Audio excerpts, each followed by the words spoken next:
Assalamualaikum, selamat pagi siswa-siswi kelas 11 IPA dan kelas 11 IPS. Kembali lagi kita belajar matematika wajib.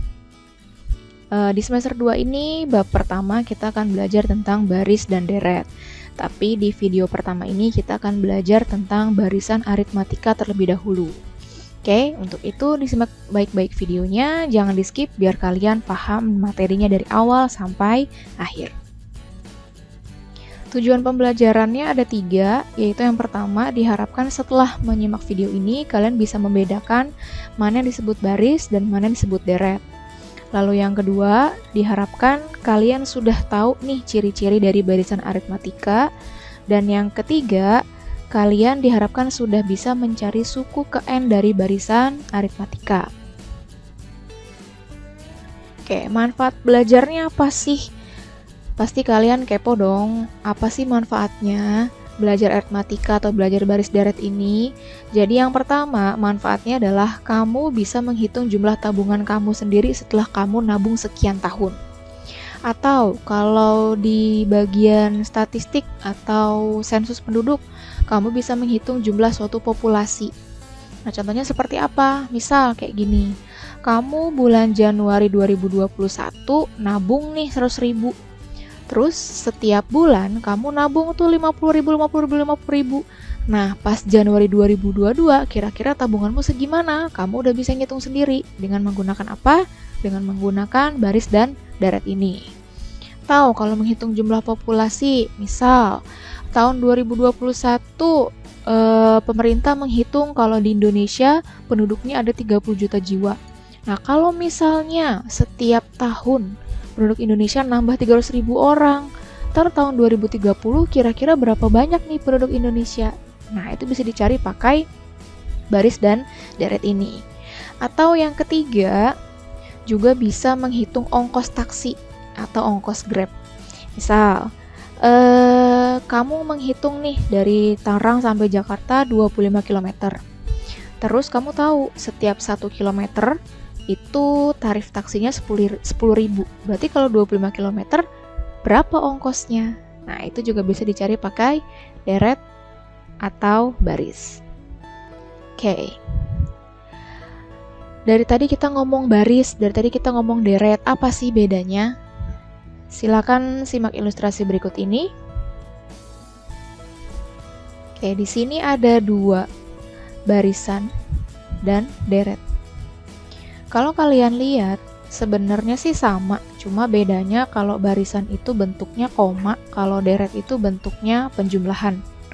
Nah, jadi kesimpulannya, kalau barisan itu adalah urutan bilangan dari kiri ke kanan dengan aturan tertentu. Misalnya, apakah aturannya bertambah 2, atau bertambah 3, berkurang 2, atau bertambah 3. Nah, kalau deret itu merupakan penjumlahan, karena di sini simbolnya ditambah. Penjumlahan suku-suku dari suatu barisan. Jadi bedanya cuma di deret itu jumlah, kalau barisan itu cuma sekedar urutan bilangan. Jelas ya?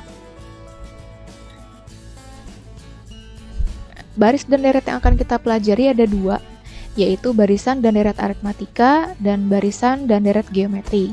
Untuk yang pertama, seperti yang sudah Ibu bahas di pembukaan, kita akan belajar tentang baris dan deret aritmatika terlebih dahulu. Barisan aritmatika. Apa sih barisan aritmatika? Barisan aritmatika adalah barisan yang mempunyai beda atau selisih antar suku yang berurutan selalu tetap. Ingat, barisan yang mempunyai beda atau selisih antar suku yang selalu tetap. Contoh, di sini ada barisan 3, 5, 7, 9, 11, 21. Nah, titik-titik-titik ini artinya adalah ada beberapa angka yang di antara 11 dan 21, tapi kita nggak tahu ada berapa banyaknya angka. Nah, 21 adalah angka yang paling terakhir. Jelas ya? Nah, dari barisan ini kita bisa menyebut 3 sebagai suku pertama. Suku itu disimbolkan sebagai U. Suku pertama atau bisa kita ganti dengan simbolnya menjadi A. Lalu 5 kita sebut sebagai suku kedua, 7 kita sebut sebagai suku ketiga, 9 kita sebut sebagai suku keempat, 11 kita ganti sebagai suku kelima, dan 21 ini kan tadi angka yang paling terakhir, tapi nggak tahu nih angkanya berapa aja sebelumnya. Berarti kita sebut dia sebagai UN, atau suku ke N, atau suku kesekian, yang kita nggak tahu nih 21 ini adalah angka yang keberapa. Jelas ya? Nah, selanjutnya kalau kita perhatikan di sini dari 3 ke 5, 5 ke 7, 7 ke 9, 9 ke 11, bedanya adalah semua bertambah 2. Nah, bertambah 2 ini yang disebut sebagai beda atau kita simbolkan dengan B. Jelas ya? Jadi, suku yang pertama ini kita sebut sebagai U1 atau A. Beda, setiap beda ini kita sebut sebagai B. Lalu suku-suku berikutnya kita sebut sebagai U2, U3, U4, dan yang terakhir adalah UN. Jelas ya? Nah, inilah yang disebut sebagai barisan aritmatika. Jadi, bedanya selalu tetap nih, selalu tetap. Harus bertambah 2 semua. Tidak boleh ganti-gantian. Terus boleh bertambah 2, boleh berkurang 2, itu tergantung dari barisannya. Nah, contoh. Nah, di sini ada nih barisan negatif 10, negatif 7, negatif 4, negatif 1, 2, titik, sampai 17. Kalau kita perhatikan, ini mempunyai selisih semua bertambah 3, bertambah 3, bertambah 3, bertambah 3. Nah, inilah yang disebut sebagai beda, karena selalu tetap. Berarti dia termasuk barisan aritmatika. Atau contoh, di sini ada barisan 50, 45, 40, 35, 30, dan seterusnya.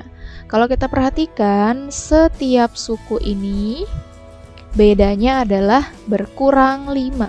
Berkurang 5, berkurang 5, berkurang 5. Nah, ini perbedaannya selalu tetap. Berarti dia termasuk barisan aritmatika.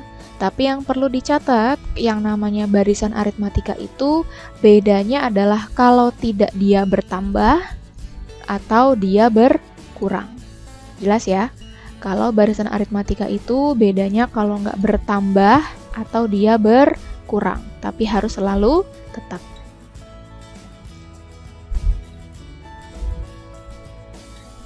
Nah, di sini ada rumus-rumus dalam barisan dan deret aritmatika. Rumus-rumusnya ada 4. Yang pertama, kalau mencari beda atau B, rumusnya adalah UN dikurangi UN dikurangi 1. Atau intinya, suku setelahnya dikurangi dengan suku sebelumnya. Atau suku kedua dikurangi suku pertama. Atau suku ketiga dikurangi suku kedua, dan begitu seterusnya.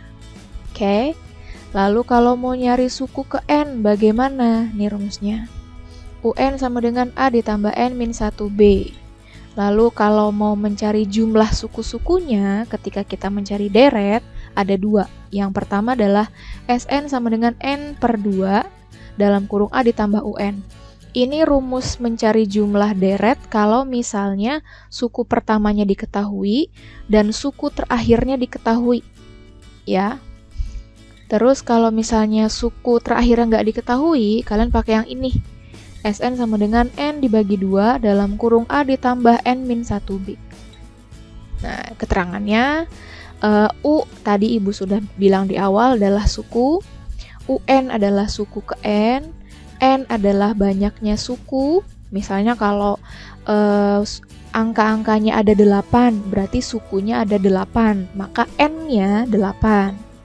Lalu A itu suku pertama, B itu beda, dan SN adalah jumlah suku ke N. Misalnya, suku-sukunya ada 10, berarti nanti N-nya kan 10, maka S-nya juga S10. Kalau misalnya cuma menjelaskan rumus, mungkin kalian nggak akan kebayang, jadi lebih baik kita langsung ke contoh. Oke, contoh yang pertama, tentukan suku ke-8 dan ke-20 dari barisan negatif 3, 2, 7, 12. Nah, yang pertama kalian tentukan dulu nih, dia barisan aritmatika apa geometri. Lalu, kalian juga tentukan, di sini ada min 3, atau negatif 3. Ini disebut sebagai suku pertama atau A. Lalu, kalian tentukan nih bedanya. Bedanya ini 5. Dari negatif 3 ke 2 itu kan 5. Atau 2 dikurangi negatif 3, 5. Terus kalian selidiki lagi setelahnya. 2 ke 7 bertambah 5. 7 ke 12 juga bertambah 5. Karena bedanya bertambah 5, bertambah 5, bertambah 5, maka dia termasuk barisan aritmatika. Jelas ya? Oke. Yang diketahui A tadi negatif 3. Bedanya 5. Yang ditanya suku ke-8 dan suku ke-20 atau U20. Ingat, rumusnya mencari beda adalah suku sebelumnya dikurangi suku setelahnya dikurangi suku sebelumnya. Dan kalau mencari UN, rumusnya seperti ini. Karena kita mau mencari U8, berarti kita pakai rumus UN. Kalau mau mencari U20 juga pakai rumus UN. Oke? Yang pertama kita cari dulu U8, berarti kita mencari suku ke-8. Kita tulis pakai rumus UN, tulis dulu rumusnya. UN sama dengan A ditambah N-1B. A-nya tadi negatif 3. N-nya adalah 8. B-nya adalah 5. Oke, U8. Di sini N ya. N ini 8, maka A kita ganti negatif 3, N kita ganti dengan 8, B kita ganti dengan 5. Kalau sudah tinggal kalian hitung. Yang dihitung dalam kurung dulu. Jadi negatif 3 ditambah 8 dikurangi 1, 7. 7 dikali 5, 35. Kalau sudah tinggal kalian hitung. U8 berarti 35 ditambah negatif 3 adalah 32. U8 udah ketemu, berarti kita sekarang ke U20. Karena mencari U20 sama aja kayak mencari UN, kita pakai rumus UN. Berarti kita cari U20. Karena U20 berarti N ini adalah 20. A-nya sama, tetap negatif 3. N-nya 20 dari sini ya. Lalu bedanya 5 dari soal. Oke, kalau sudah tinggal kita hitung U20. Kita pertama hitung dulu 20 dikurangi 1, 19. 19 dikali 5, 95. Berarti U20 adalah negatif 3 ditambah 95, hasilnya 92. Maka suku ke-8 adalah 32 dan suku ke-20 adalah 92. Bagaimana? Gampang ya? Oke, kita ke contoh yang terakhir. Pada minggu pertama peluncuran vaksin COVID-19, ditargetkan 50 warga kota Tangerang sudah melaksanakan vaksin. Agar cepat selesai, pemerintah menargetkan setiap minggunya terdapat penambahan 15 warga lebih banyak dari minggu sebelumnya. Maka, berapa target jumlah warga yang divaksin pada minggu ke-10? Dari soal ini bisa kita simpulkan kalau yang pertama ada 50 warga. Lalu minggu setelahnya harus nambah nih 15 orang. Terus berapa sih yang jumlah warga yang ada di minggu ke-10? Kalau kita buat dalam bentuk matematika menjadi seperti ini. Minggu pertama 50 orang. Terus minggu berikutnya bertambah 15. Maka minggu kedua 50 tambah 15 menjadi 65. Maka berapa jumlah nanti yang ada di minggu ke-10? Oke. Nih, setiap minggu nambah 15, setiap minggunya nambah 15, bertambah 15, bertambah 15 dan seterusnya sampai minggu ke-10. Berapa sih jumlah orang yang di sini? Nah, ini kan yang ditanya. Oke, kalau sudah kita analisis 50 adalah suku yang pertama atau A. Lalu 15 adalah bedanya. Karena semua sama, berarti dia termasuk barisan aritmatika. Karena ditanya U10, maka kita pakai rumus UN. UN sama dengan A ditambah N-1B. Karena yang ditanya minggu ke-10 atau U10, berarti UN kita ganti dengan U10, yang berarti N-nya adalah 10. A-nya kita ganti 50. N-nya kita ganti 10, dikurangi 1, bedanya kita ganti 15. Kalau sudah kita hitung, Pertama 10 dikurangi 1 dulu 9.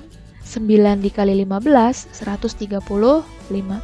Nah kalau sudah berarti U10 adalah 185. Selesai. Jadi, jumlah warga yang ditargetkan pada minggu ke-10 ada 185 warga. Gitu caranya. Gampang ya? Oke. Alhamdulillah materi pertama ini kita sudah selesai. Silakan kalian simak ulang lagi videonya jika masih ada yang belum kalian pahami. Atau bisa juga kalian tanyakan di forum diskusi. Ingat jangan lupa jangan malu untuk bertanya. Kalau memang kalian tidak paham, silakan langsung kalian tanyakan. Nanti insya Allah pasti akan Ibu jawab. Baik, sampai sini pelajaran hari ini Ibu cukupkan. Kurang lebihnya Ibu mohon maaf. Wassalamualaikum warahmatullahi wabarakatuh.